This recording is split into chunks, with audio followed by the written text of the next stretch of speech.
going to go through his country. He hesitated. So the CIA's purpose, and it's certain, and we should not be installed by the CIA.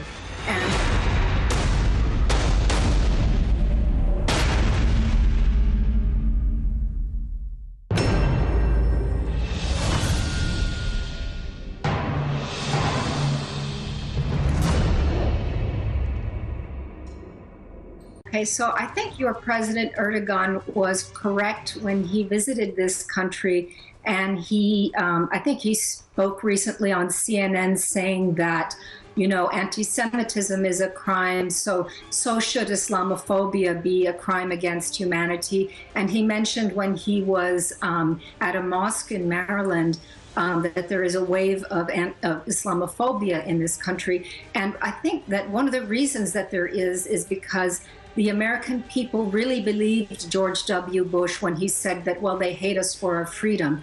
And I'm going to get around to your question about ISIS in this manner, because I think that most Americans are not aware of the history and the legacy of American interference in the Middle East, in countries like Syria, like Iraq, back in the 1950s, 1960s, even the 1940s, that laid the foundation for this anti-American sentiment. No, they don't hate us for our freedom. The Muslim world is angry at the United States. The Arab world is angry at the United States for all the years that the CIA has engineered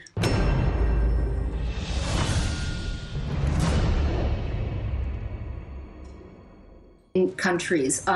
Probably very few people realize that back in 1949, there was a CIA great anger at the democratically elected leader in Syria, whose name I believe was, his last name was al-Kuwaiti, and he did not agree to this American pipeline project that was going to go through his country. He hesitated, so there was a coup to overthrow him with someone who was more amenable to that. And this, of course, happened in different countries as well. Many people don't realize that Saddam Hussein was actually installed by the CIA. And they may not remember that back in 1953, when the Iranian, democratically elected Iranian leader Mossadegh did not want BP to be taking all the oil profits and wanted to renegotiate the terms, you know, the CIA sent in Kermit Roosevelt and others to overthrow the democratically elected leader of Iran and bring in the Shah. And this was all for Western profits to do with our addiction to oil.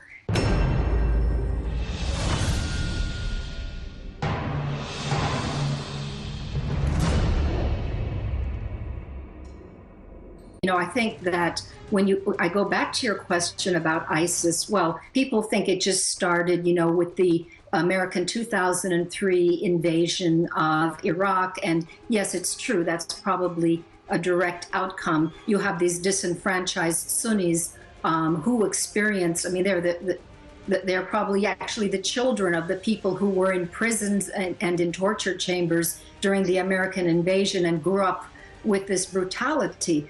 And, you know, to me, this is just part of the legacy of American interventionism that has brought nothing but anger and violence to the Middle East, and this cycle is continuing. It's a terrible history, and of course, the current conflict in Syria with Daesh is also part of a pipeline. I feel that part of the conflict that we're dealing with now in Syria has to do with our addiction to petroleum, with oil and gas.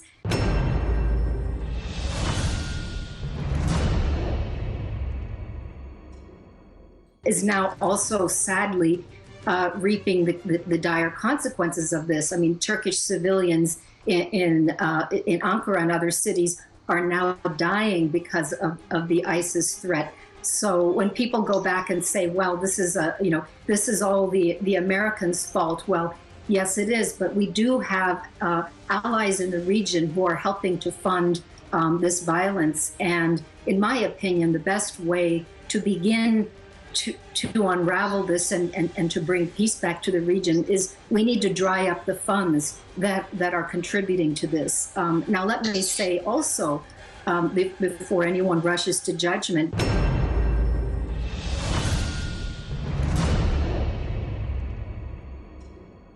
in this conflagration, to think about the consequences in the region. I mean, why are we having so many refugees? Why is Turkey having to deal with this flow of refugees now with the agreement with the EU? We've got to stop this, or otherwise it's going to continue. And I think it can only benefit all of us to look at the roots of this problem, which is our addiction to oil.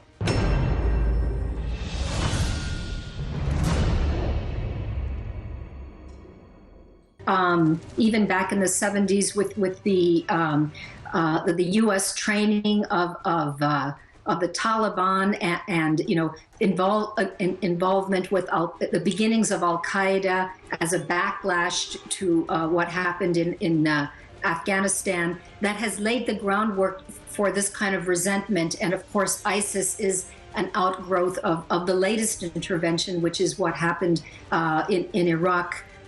From 2003, but for me the roots are much deeper in order to understand the depth of this. And now we see the attacks in Brussels and Paris and in your country and elsewhere, and this is really getting out of control. And I think if you look at history, you see that violence on violence doesn't really solve anything.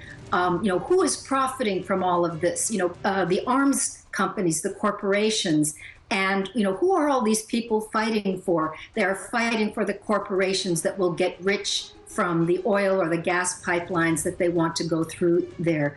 So really, if we want to stop the flows of refugees, if we want to stop the bloodshed in European capitals, in your country, in our country, we have got to stop the flow of arms to Syria.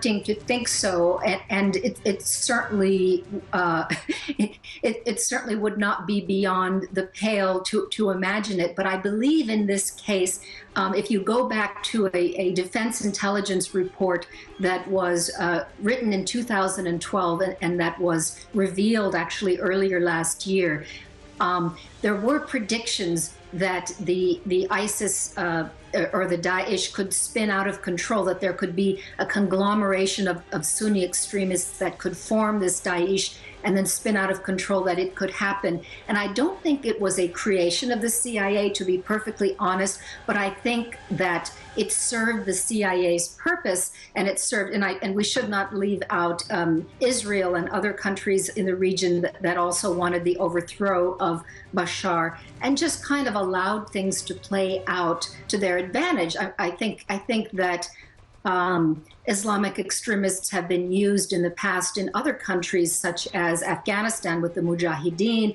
etc., to achieve certain goals. But I would disagree that Daesh is actually a creation. I think it is a natural progression of the violence that came out of Iraq.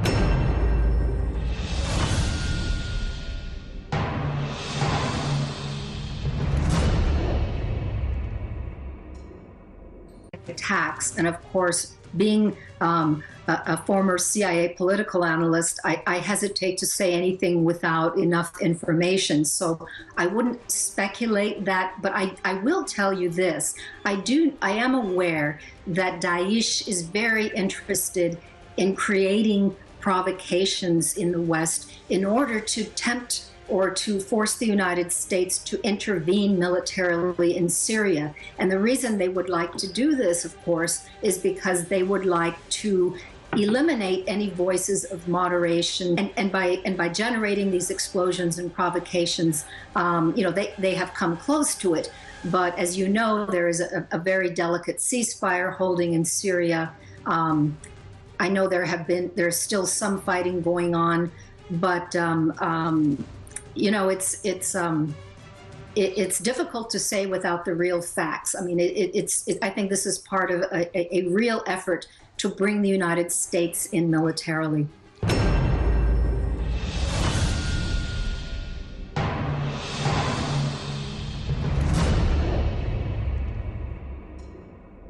about the crisis in Syria and the refugees, you have to ask yourself, why are there so many refugees? Why is Turkey having to deal with this problem?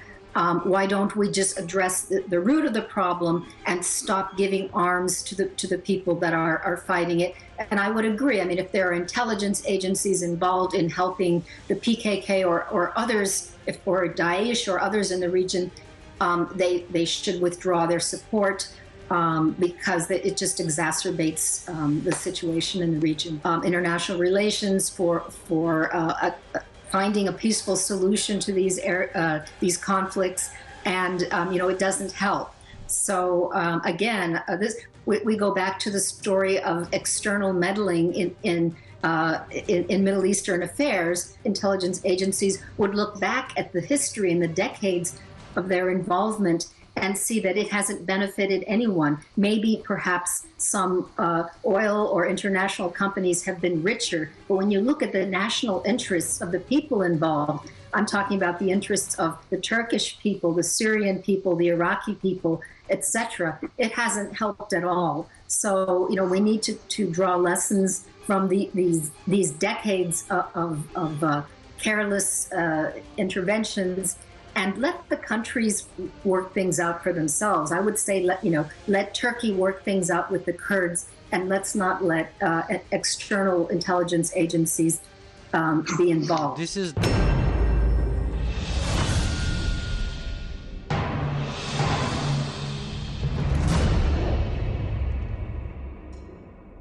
I would go back to just kind of an analogy where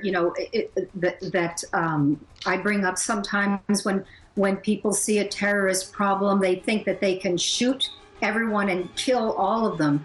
And that to me is like finding a swamp of mosquitoes and trying to kill individual mosquitoes. What you have to do is to drain the swamp. And how do you drain the swamp? You dry up the supply of arms. So I would call for an embargo of all military weapons to all parties in Syria. And I'm talking about al-Nusra Front, I'm talking about Al-Qaeda, Daesh, the armed Kurdish militant groups. Let's just stop. I always wonder how it is that in these countries where there are wars, somehow people are starving, but the flow of bullets and arms continue. Why don't we let food in? Why don't we let drones and other airplanes drop food, and let's just put an embargo completely on the bullets?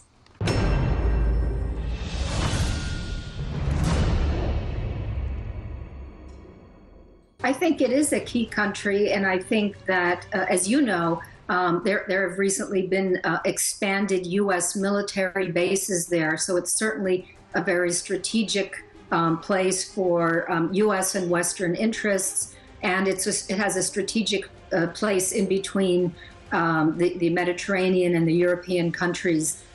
So I think that it's an important country, and it has a lot to offer the region in terms of its history, its culture, and its political power. It certainly has an influential role in the region. Yeah.